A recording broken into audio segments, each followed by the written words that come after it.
यावर्षी पाऊस लांबलेला आहे. पावसाचं वाट बघायला लागणार आहे. जे शिल्लक पाणी आहे ते जपून वापरावं लागणार आहे. याबद्दल आमची तक्रार नाही आणि ते नाकारतही नाही. परंतु जलसंपदा विभागातल्या अधिकाऱ्यांच्या मध्ये असणारे हेवेदावे, त्यांचा अहंकार, त्यांचा युगो, मला न विचारता निर्णय का घेतला अशा प्रकारची वृत्ती आणि त्यांच्यामध्ये असणाऱ्या भांडणाचा आणि सरकारनं विशेषतः सचिव जलसंपदा आणि मंत्री यांनी योग्य वस्तुस्थिती काय आहे याची तपासणी न करता जे काही अंदाजबंदी चालली आहे त्याचा थेट परिणाम आज सांगली, कोल्हापूर जिल्ह्यातल्या शेतकऱ्यांना भोगावा लागतो. जसा औरंगजेबानं जिजिया कर अचानक लावलेला होता त्या पद्धतीनं अचानक त्यांनी उपसा बंदीचे आदेश दिले. कुणी शेतकऱ्यांनी ऊसाच्या लागणीसाठी बी मांडून ठेवलेलं होतं ते उन्हात वाळायला लागलेलं आहे. काही शेतकऱ्यांनी पाऊस पडून गेला, त्याच्यानंतर थोडी उघडीप आली, रासायनिक खताचा डोस दिलेला होता, त्याला जर पाणी दिलं नाही तर ते खत वाया जाणार आहे. भाजीपाला सुकून चाललेला आहे आणि अशा परिस्थितीमध्ये शेतकऱ्यांना अक्षरशः वाऱ्यावर सोडून त्यांना काही माहिती न देता अचानक फतवा निघाला की उद्यापासून उपसाबंदी जाहीर करण्यात आली आहे. खरोखरच याची गरज आहे का? माझ्याकडं त्यांच्याच डिपार्टमेंटचं पत्र आहे. चंद्रशेखर पाटोळे, अधीक्षक अभियंता, कोल्हापूर पाटबंधारे मंडळ. आणि हे पत्र काय फार जुनं नाही, कालचं आहे.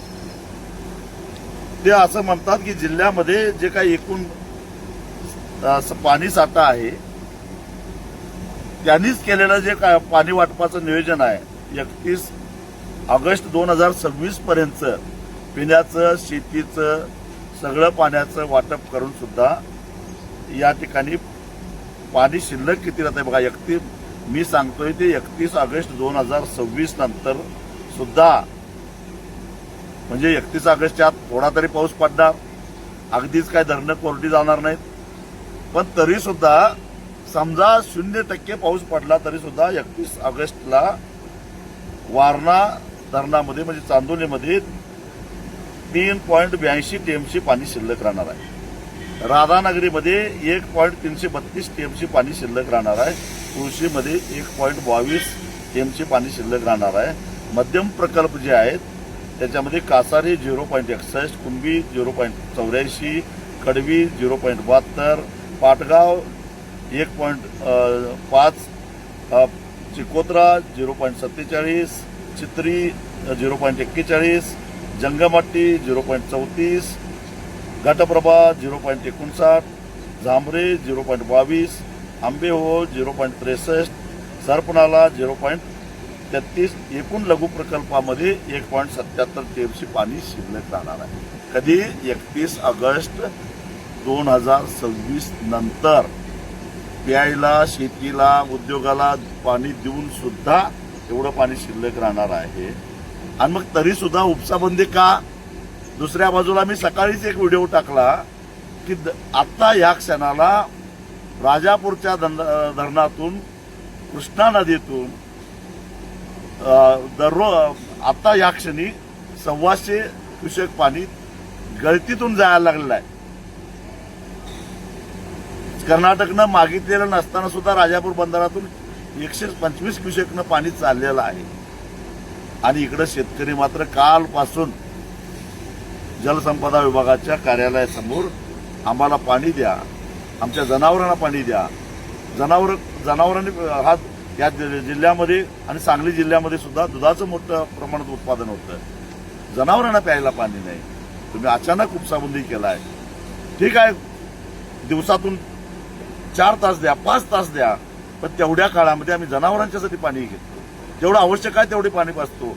एवढी समजूतदारपणाची भूमिका घेऊन सुद्धा शेतकऱ्यांनी घेऊन सुद्धा जर का हे प्रशासन हलणार नसेल तर मग आता टोकाची भूमिका घ्यायला पाहिजे. या पाटोळ्यांच्या अहवालामध्ये त्यांनी असं म्हटलंय की वरील धरणातील पाणीसाठा पाहता 31 ऑगस्ट 2026 पर्यंत पिण्यासाठी पाणी राखीव ठेवता काही धरणामध्ये जिथे पाणीसाठा पुरेशा प्रमाणात आहे त्या ठिकाणी मर्यादित स्वरूपात काही कालावधीकरता जनावरांसाठी शेतकऱ्यासाठी शेती पिकासाठी पाणी देणे शक्य होणार आहे. हा अहवाल जलसंपदा विभागाच्याच अधिकाऱ्याचा आहे. मग अशा प्रकारे उपसाबंदी का, 100% उपसाबंदी का, या प्रश्नाचं उत्तर मिळालं पाहिजे. कुणाला बदली करून घ्यायची आहे, कुणाला योग्य ठिकाणी त्याला पोस्टिंग मिळालं नाही, म्हणून जर का अशा पद्धतीनं तुम्ही सांगली कोल्हापूरच्या शेतकऱ्यांना वेठीस धरणार असाल तर आता मी सरकारला एकच इशारा देतो.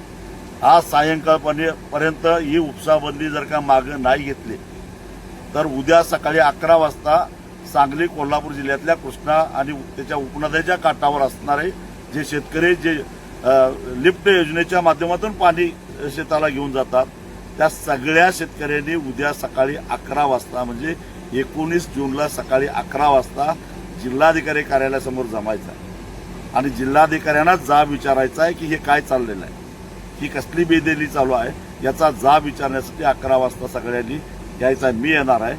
आणि एवढंच नव्हे तर मी शासनाला इशारा देतो, अशा पद्धतीनं माझ्या शेतकऱ्याला तुम्ही जर वेठीस धरणार असाल तर उद्या संध्याकाळी उद्या संध्याकाळी आणि परवा दिवशी असणाऱ्या तुमच्या देशाच्या गृहमंत्र्याचा दौरा सहजासहजी आम्ही होऊन देणार नाही, हे लक्षात ठेवा. निर्णय घ्यायचा आता तुमच्या हातात आहे.